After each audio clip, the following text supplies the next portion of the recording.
Doctor ortho Ayurvedic oil and capsule. अब दर्द भी घुटने टेकेगा।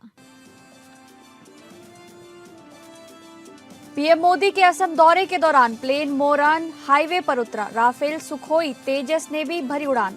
आईएफ ने दिखाया अपना पराक्रम। झारखंड में नहीं थम रहा हाथियों का आतंक। हजारीबाग में 5 की मौत। हमले में कई घर क्षतिग्रस्त।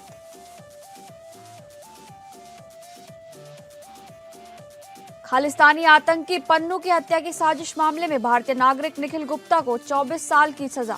न्यूयॉर्क कोर्ट में गुनाह कबूला।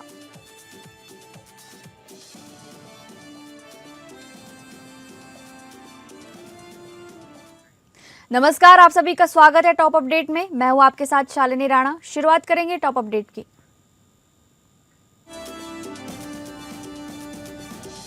प्रधानमंत्री नरेंद्र मोदी ने आज 14 फरवरी को असम के डिब्रूगढ़ में देश की पहली हाईवे इमरजेंसी लैंडिंग फैसिलिटी यानी ईएलएफ पर भारतीय वायुसेना के C-130J सुपर हरक्यूलिस विमान से ऐतिहासिक लैंडिंग की।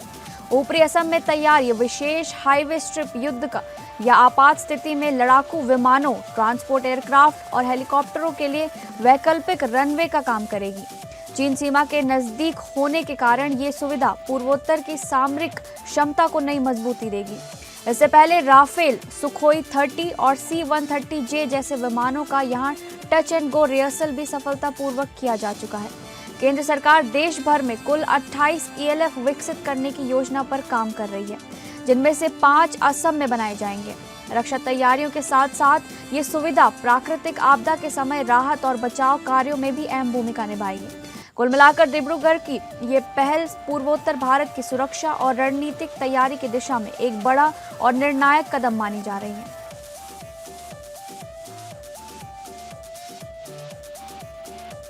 बांग्लादेश के आम चुनाव में तारिक रहमान की जीत के बाद प्रधानमंत्री नरेंद्र मोदी उन्हें बधाई देने वाले पहले वैश्विक नेता बन रहे हैं। आधिकारिक परिणाम घोषित होने से पहले ही मोदी ने रहमान को फोन कर उनकी पार्टी की निर्णायक जीत पर शुभकामनाएं दी।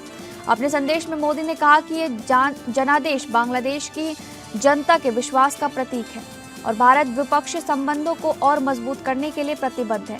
ये कदम इसलिए अहम माना जा रहा है क्योंकि पिछले वर्ष शेख हसीना सरकार के पतन के बाद दोनों देशों के रिश्तों में तनाव देखा गया था। हसीना भारत की करीबी सहयोगी मानी जाती थी और उनके बाद कई मुद्दों पर मतभेद उभरे थे। अब नई सरकार के साथ संबंधों को नई दिशा देने की कोशिश के रूप में मोदी का ये संदेश देखा जा रहा है।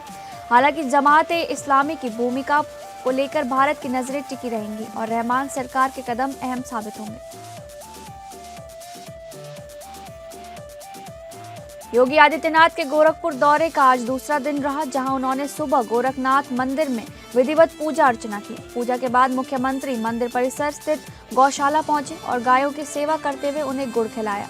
इसके बाद सीएम योगी जनता दर्शन कार्यक्रम में शामिल हुए, जहां आसपास के जिलों से आए सैकड़ों लोगों ने अपनी समस्याएं उनके सामने रखी।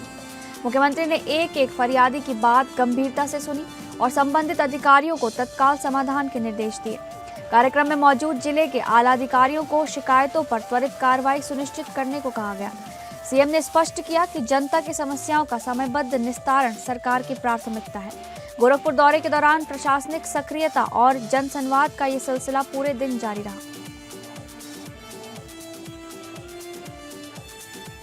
उत्तर प्रदेश विधानसभा में मुख्यमंत्री योगी आदित्यनाथ ने बड़ा ऐलान करते हुए करीब 1.06 करोड़ निराश्रित महिलाओं, वृद्धों और दिव्यांगजनों की पेंशन बढ़ाने की घोषणा की। राज्यपाल के अभिभाषण पर धन्यवाद प्रस्ताव की चर्चा के दौरान उन्होंने कहा कि भले ही बजट में इसका उल्लेख नहीं था, लेकिन सरकार अब पेंशन राशि 1000 रुपए से बढ़ाकर 1500 रुपए करने जा रही है। भाजपा ने अपने संकल्प पत्र में भी इस बढ़ोतरी का वादा किया था, जिसे अब पूरा किया जा रहा है। सदन में योगी ने शंकराचार्य विवाद पर पहली बार खुलकर बयान देते हुए कहा कि शंकराचार्य का पद सर्वोच्च और सम्मानित है, लेकिन हर कार्य विधि और विधिवत परिषद की मान्यता से ही होता है। उन्होंने कहा कि कोई भी व्यक्ति स्वयं को शंकराचार्य घोषित नहीं कर सकता और कानून से ऊपर कोई नहीं है। माघ मेले में 4.50 करोड़ श्रद्धालुओं के पहुंचने का उल्लेख करते हुए उन्होंने माहौल खराब करने की कोशिशों पर भी निशाना साधा। सपा पर हमला बोलते हुए योगी ने आरोप लगाया कि पार्टी राम मंदिर, काशी विश्वनाथ धाम और मथुरा वृंदावन के विकास जैसे मुद्दों पर लोगों को गुमराह करती रही है।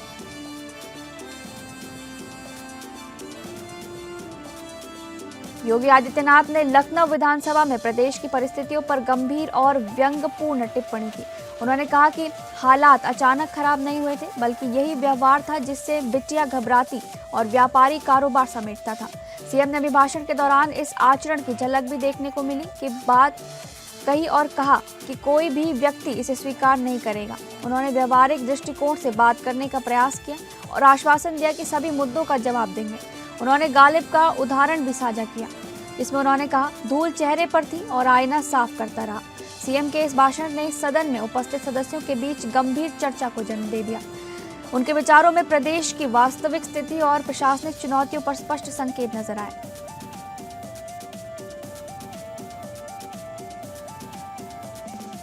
हजारीबाग के चुरचू प्रखंड के गोंदवार गांव में बीती रात जंगली हाथियों के झुंड ने भीषण हमला कर 5 लोगों की जान ले ली और एक बच्ची को घायल कर दिया। बताया जा रहा है कि रात करीब 1 से 2 बजे के बीच 5 हाथियों का झुंड गांव में घुस आया और कई घरों को निशाना बनाया। इस दर्दनाक घटना में एक ही परिवार के 4 सदस्यों समेत कुल 5 लोगों की मौत हो गई, जिससे पूरे इलाके में मातम और दहशत का माहौल है। घायल बच्ची का इलाज चल रहा है और उसकी हालत पर नजर रखी जा रही है। सूचना मिलते ही वन विभाग और स्थानीय प्रशासन की टीम मौके पर पहुंची और राहत व बचाव कार्य शुरू किया गया। प्रभावित परिवारों को मुआवजा देने की प्रक्रिया भी प्रशासन द्वारा शुरू की गई है। झारखंड में बढ़ते हाथी मानव संघर्ष को लेकर ग्रामीण अब स्थायी समाधान की मांग कर रहे हैं।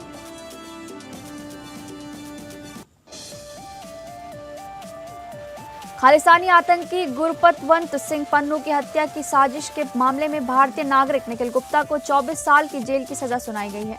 शुक्रवार को न्यूयॉर्क की फेडरल कोर्ट में निखिल ने अपने खिलाफ लगे आरोपों को कबूल कर लिया, जबकि सजा का औपचारिक ऐलान 29 मार्च को किया जाएगा। अमेरिकी जांच एजेंसी FBI ने एक्स पर पोस्ट कर बताया कि ये साजिश एक अमेरिकी नागरिक की हत्या के लिए रची गई थी, जिसे समय रहते नाकाम कर दिया गया। यूएस अटॉर्नी ऑफिस के अनुसार निखिल गुप्ता उर्फ निक ने मर्डर फॉर हायर, साजिश और मनी लॉन्ड्रिंग से जुड़े तीनों आरोप स्वीकार किए हैं। उसे 30 जून 2023 को चेक गणराज्य में गिरफ्तार किया गया था और 14 जून 2024 को अमेरिका प्रत्यर्पित किया गया।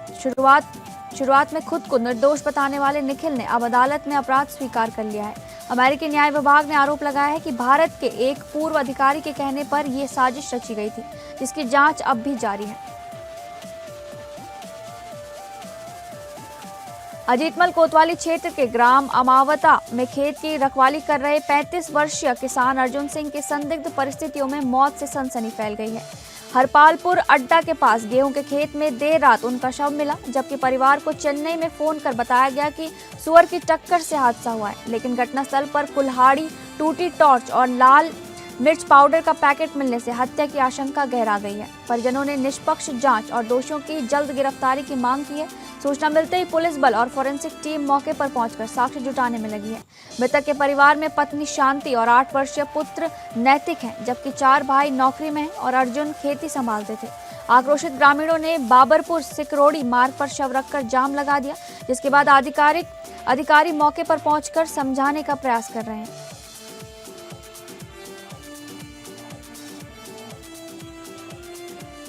जहांगीरगंज थाना क्षेत्र के जगदीशपुर में बड़ा हादसा सामने आया है, जहां अनियंत्रित होकर एक ट्रैक्टर ट्रॉली गहरी खाई में पलट गई। हादसे के वक्त ट्रॉली पर सवार 9 लोग गंभीर रूप से घायल हो गए। बताया जा रहा है कि सभी घायल पास में ईंट भट्टे पर काम करने वाले मजदूर हैं। दुर्घटना के बाद मौके पर चीख पुकार मच गई और स्थानीय लोगों ने राहत कार्य शुरू किया। सूचना मिलते ही पुलिस भी घटनास्थल पर पहुंची और घायलों को तत्काल अस्पताल भिजवाया गया। डॉक्टरों की निगरानी में सभी का इलाज जारी है और कुछ की हालत गंभीर बताई जा रही है। फिलहाल पुलिस हादसे के कारणों की जांच में जुटी है और पूरे मामले की पड़ताल की जा रही है। औरैया कोतवाली क्षेत्र के बरमुपुर में तड़के सुबह से अवैध मिट्टी खनन का मामला सामने आया है, जहां खनन माफिया प्लॉटों की भराई के लिए लगातार मिट्टी खुदवा रहे हैं। ट्रैक्टर ट्रॉली में ओवरलोड मिट्टी ढोते वाहनों का वीडियो सोशल मीडिया पर वायरल होने के बाद प्रशासन पर सवाल खड़े हो गए हैं। आरोप है कि जिलाधिकारी के स्पष्ट आदेशों के बावजूद खनन विभाग इस अवैध गतिविधि पर लगाम नहीं लगा पा रहा है। स्थानीय लोगों का कहना है कि सुबह होते ही खनन का काम शुरू हो जाता है और दिन निकलने से पहले गाड़ियां मिट्टी लेकर निकल जाती हैं।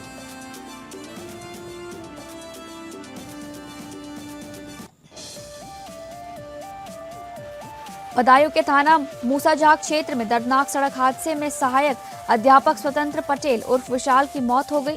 नगर पंचायत गुलडिया और मधुबन कॉलोनी निवासी स्वतंत्र पटेल बरेली के नकटिया गांव में शादी समारोह से कार द्वारा लौट रहे थे। इसी दौरान चमरौलिया और टिकलापुर गांव के बीच एक तेज रफ्तार कार ने उनकी गाड़ी को जोरदार टक्कर मार दी। टक्कर के बाद कार खाई में जा गिरी, जिससे मौके पर ही उनकी जान चली गई। हादसे में 11 वर्षीय अर्निका, 15 वर्षीय डॉली, 17 वर्षीय सनी और मोनू सिंह समेत आधा दर्जन लोग घायल हो गए। सूचना मिलते ही पुलिस ने घायलों को अस्पताल में भर्ती कराया और शव को पोस्टमार्टम के लिए भेज दिया गया। टक्कर मारने वाला चालक कार छोड़कर फरार हो गया है, जिसकी तलाश में पुलिस जुटी हुई है।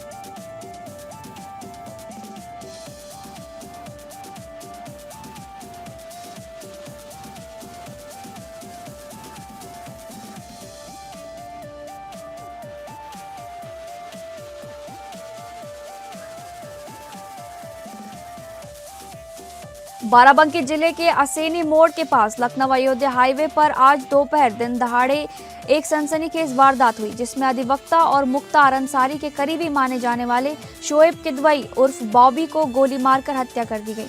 जानकारी के अनुसार वो लखनऊ की तरफ कार से आ रहे थे, तभी घात लगाए बदमाशों ने उनकी गाड़ी को घेरकर करीब 15 राउंड फायरिंग की। फायरिंग इतनी सटीक थी कि शोएब को संभालने का मौका नहीं मिला। वो अपनी ड्राइवर सीट पर ही ढेर हो गए। घटना के बाद हमलावर मौके से फरार हो गए और पुलिस एवं फॉरेंसिक टीम ने 5 से अधिक कारतूस बरामद किए हैं। पुलिस अधीक्षक अर्पित विजय वर्गीय ने मौके पर भारी पुलिस बल के साथ पहुंचकर जांच शुरू कर दी है और आसपास के सीसीटीवी फुटेज खंगाले जा रहे हैं।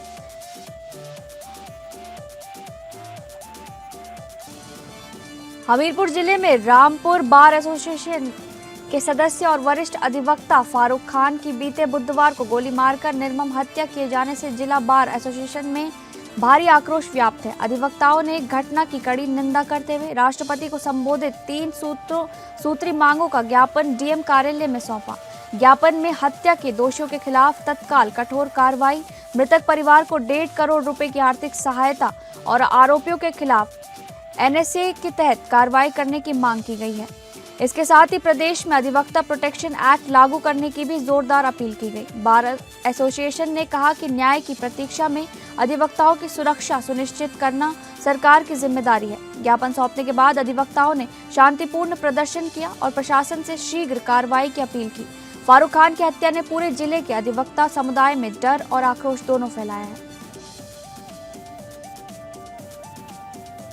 झांसी के सीपरी बाजार थाना क्षेत्र के दीनदयाल नगर में एक डॉक्टर ने ईंट और लोहे की छड़ उठाकर मेडिकल स्टोर और स्कूटी पर तोड़फोड़ की, जिससे इलाके में खलबली मच गई। डेंटिस्ट डॉक्टर फराज अली ने यह हिंसक कार्रवाई तब की जब मकान मालिक ने क्लिनिक खाली करने को कहा था। घटना के दौरान डॉक्टर ने पहले पत्थर से स्कूटी और मालिक के भाई की तरफ हमला किया, फिर मेडिकल स्टोर को निशाना बनाया। नाराजगी से प्रेरित ये पूरी हरकत वहां लगे सीसीटीवी कैमरे में कैद हो गई और वीडियो सोशल मीडिया पर वायरल हो गया। मौके पर उपस्थित लोग डर गए और हड़कंप मच गया। मेडिकल स्टोर के मालिक ने पुलिस को शिकायत दर्ज कराई, जिसके बाद जांच शुरू कर दी गई है। प्रशासन ने कहा कि दोषी डॉक्टर के खिलाफ कानूनी कार्रवाई की जाएगी और सुरक्षा सुनिश्चित की जाएगी।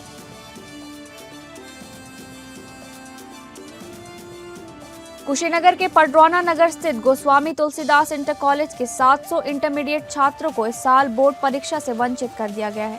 ये छात्र पत्राचार माध्यम के हैं और उनकी परीक्षा फॉर्म नियमों का पालन किए बिना भरे गए थे। मामले में प्रमाण पत्रों और पर नोडल अधिकारी की जगह लिपिक ने हस्ताक्षर किए थे, जबकि परीक्षा शुल्क भी जमा नहीं किया गया। इसी वजह से शिक्षा विभाग ने छात्रों का नाम परीक्षा से निरस्त कर दिया। विभागीय लापरवाही के कारण इन छात्रों की 1 साल की मेहनत पर पानी फिर गया है। छात्र और उनके परिवार निराश हैं और न्याय की मांग कर रहे हैं। प्रशासन ने मामले की जांच शुरू कर दी है और दोषियों के खिलाफ कार्रवाई की संभावना जताई जा रही है।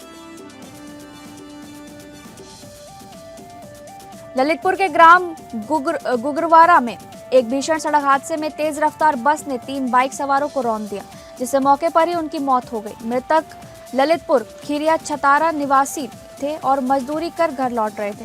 घटना में देशपत सहरिया, उनका बेटा और साला बाइक पर सवार थे, जिन्हें बस ने जोरदार टक्कर मारी। हादसे की सूचना मिलते ही स्थानीय लोग घटनास्थल पर पहुंचे और हड़कंप मच गया। मृतकों में 2 युवक और एक मासूम बालक शामिल थे। पुलिस ने मौके पर पहुंचकर शवों को कब्जे में लिया और सड़क पर हुए हादसे की जांच शुरू कर दी। चालक बस छोड़कर फरार हो गया है, जिसकी तलाश में पुलिस जुटी हुई है।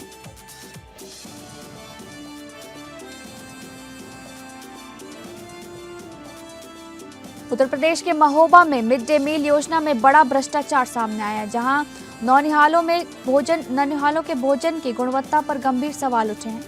दिकवाहा गांव के बाद अब पनवाड़ी विकासखंड के महुआ स्थित कंपोजिट विद्यालय से चौंकाने वाला वीडियो वायरल हुआ है। वायरल वीडियो में बच्चों के मध्याह्न भोजन के लिए चक्की में पिसने ले जा रहे गेहूं में कीड़े बिलबिलाते दिखाई दे रहे हैं। ग्रामीणों की शिकायत पर नायब तहसीलदार मौके पर पहुंचे और मामले की जांच शुरू कर रिपोर्ट उच्च अधिकारियों को भेजने की बात कही। बताया जा रहा है कि भारी बजट के बावजूद बच्चों के भोजन में लापरवाही बरती जा रही है। सोशल मीडिया पर वीडियो वायरल होने के बाद शिक्षा विभाग में हड़कंप मच गया। वहीं बीएसए ने रिपोर्ट आने के बाद दोषियों पर कार्रवाई की बात कही है। उत्तर प्रदेश के पीलीभीत में जंगल से निकलकर रिहायशी इलाके में पहुंचते तेंदुए ने दहशत फैला दी है। मामला ग्राम रमपुरा कोना का है, जहां तेंदुआ एक फार्म हाउस तक जा पहुंचा। फार्म हाउस पर सो रहे कुत्ते को तेंदुआ उठाकर ले गया, जिससे ग्रामीणों में भय का माहौल बन गया। पूरी घटना फार्म हाउस में लगे सीसीटीवी कैमरे में कैद हो गई। तेंदुए की मौजूदगी की खबर फैलते ही आसपास के लोग दहशत में आ गए। ग्रामीणों ने वन विभाग को सूचना देकर सुरक्षा की मांग की है। फिलहाल वन विभाग की टीम तेंदुए की तलाश में जुटी हुई है। उत्तर प्रदेश के पीलीभीत टाइगर रिजर्व से हैरान कर देने वाला नजारा सामने आया है। जंगल सफारी के दौरान बाघ का रास्ता एक कोबरा सांप ने रोक लिया। सड़क पर फन फैलाकर खड़ा कोबरा देख बाघ भी कुछ देर ठिठक गया। दोनों जंगली जीवों का आमना सामना देख सैलानी रोमांचित हो उठे। मौके पर मौजूदा पर्यटकों ने इस अनोखे दृश्य का वीडियो बना लिया। वीडियो सोशल मीडिया पर वायरल होने के बाद लोगों में खासा कौतूहल देखा जा रहा है। वन्य जीव प्रेमी इसे जंगल के प्राकृतिक संतुलन का दुर्लभ दृश्य बता रहे हैं।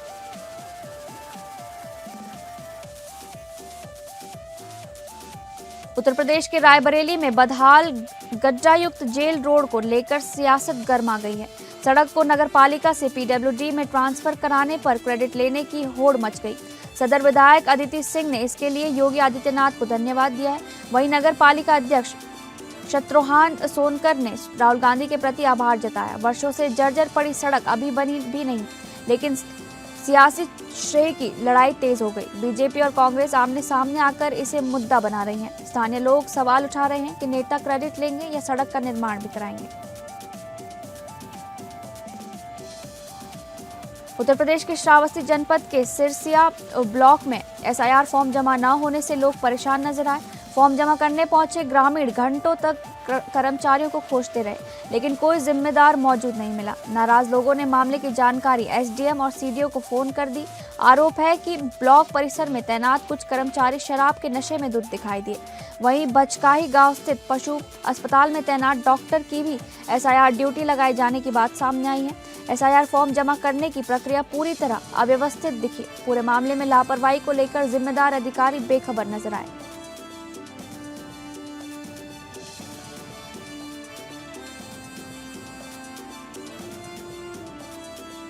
फिलहाल टॉप अपडेट में बस इतना ही। नमस्कार।